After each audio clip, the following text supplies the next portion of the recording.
Giannis kampante na sa Big 3 ng Bucks. All in na sa semifinals, OKC Thunder. Malakas rin sa depensa bukod sa opensa. At Warriors may paparating na trade. May mutual interest sa isang elite shooter. Tinalo ng Milwaukee Bucks ang kulang sa manlalarong Orlando Magic at umabante sa semifinals ng 2024 Emirates NBA Cup.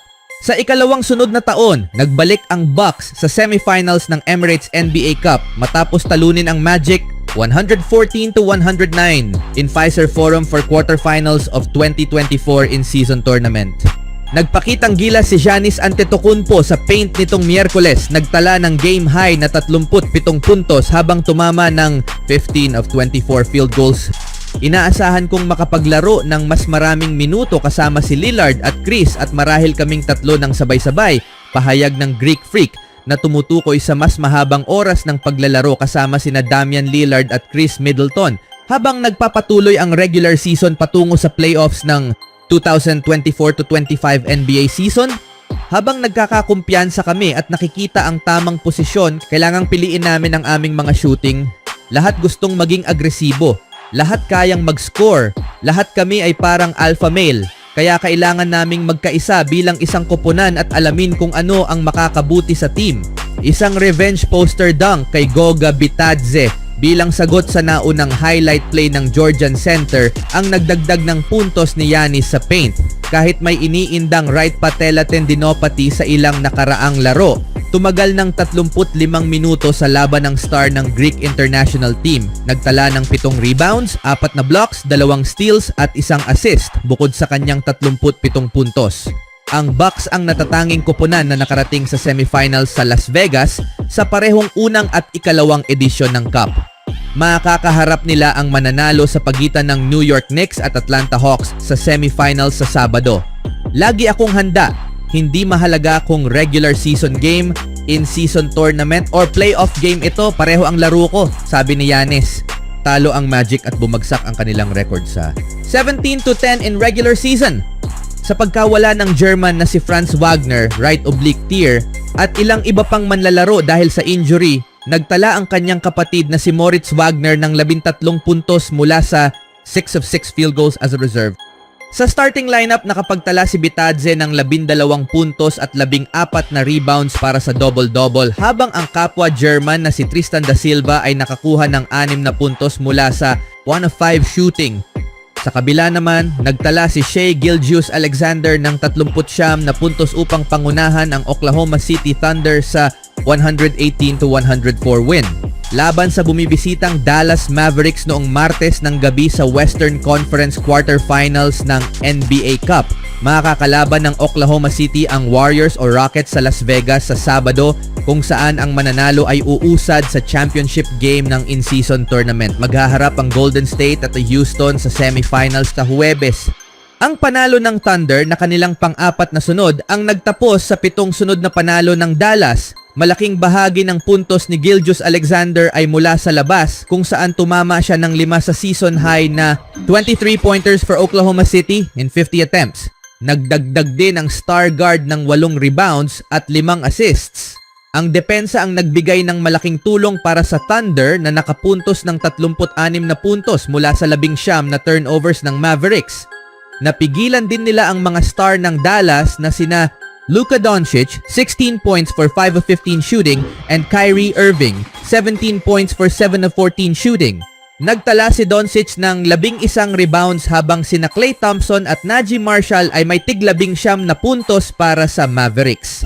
Kinuha ng Oklahoma City ang kontrol sa third quarter mula sa 3-point lead sa halftime patungo sa 90-73. Pagpasok ng huling 12 minuto ng laro, nagpakitang gilas si Gilgeous-Alexander sa ikatlong quarter na may 16 na puntos kung saan siyam dito ay nanggaling sa 13-2 run for opening period.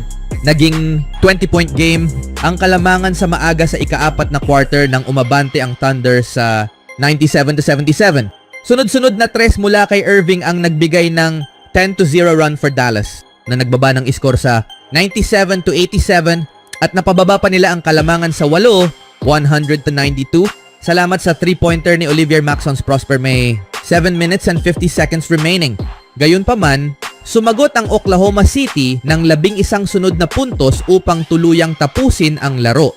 Nagambag si Williams ng 18 puntos para sa Thunder habang sina Luguentz Dort at Cason Wallace ay may tig-20 puntos. Hawak ng Oklahoma City ang 57-54 lead in halftime.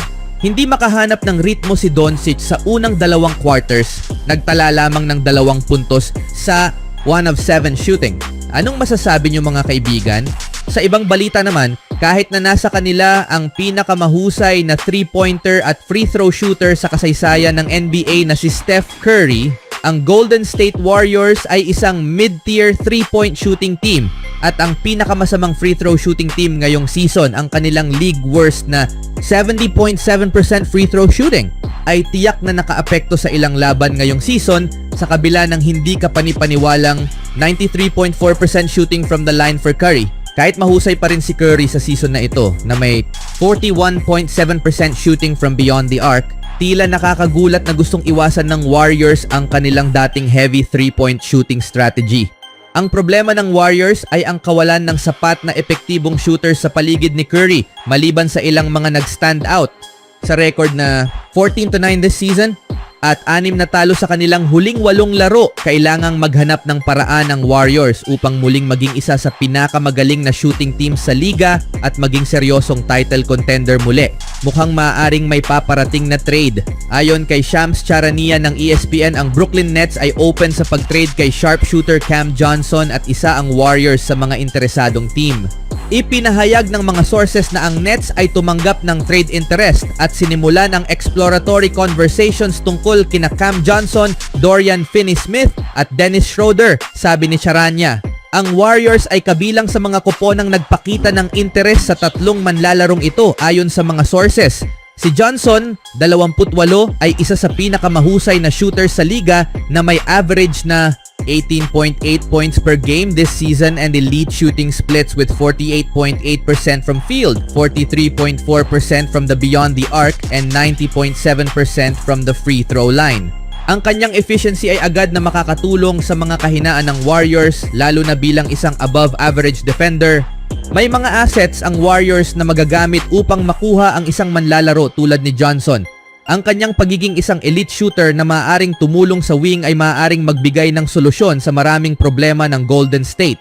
Kilala rin siya na dumaan na sa sistema ni Steve Kerr noong nakaraang World Cup, kaya alam ni Kerr kung ano ang kayang maidadala ni Cam Johnson para sa Warriors. Si Johnson ay nasa 2 taon ng 4 na taon, $94.5 million contract, ngunit tiyak na sulit ang pagkuha sa kanya. Anong masasabi nyo sa interes ng Warriors mga kaibigan? Even when you feel low, you can still go. Even when you feel slow, you can still go. Even when there's no hope, you can still go. I never answer to no, man, I still go. Go, go.